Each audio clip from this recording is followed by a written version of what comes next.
Nahulikam ang pag-counterflow ng isang retiradong pulis sa flyover sa Bacolod City. May report si Joseph Moro. Nag-counterflow ang kotseng yan habang tukod ang traffic sa isang lane sa flyover sa Bacolod City. Ayon sa Bacolod Traffic Authority Office, retiradong pulis ang driver ng kotse. Ang katwiran daw nito, naiihi na siya kaya nag-counterflow. Ang hambalya is nga he's diabetic. At that time, he needed to go to the bathroom and feeling niya nga hindi na siya kalabot. So, amo to nga ginhimo ito. So, wala man siya nag-deny. Tiniketa ng driver.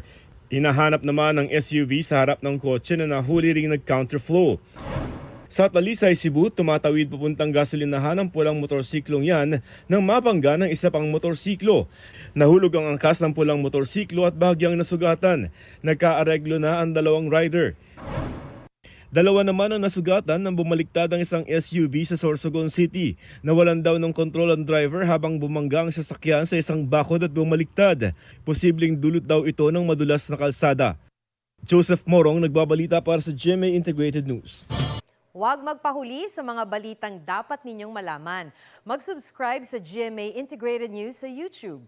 Sa mga kapuso abroad, subaybayan nyo kami sa GMA Pinoy TV at sa www.gmanews.tv.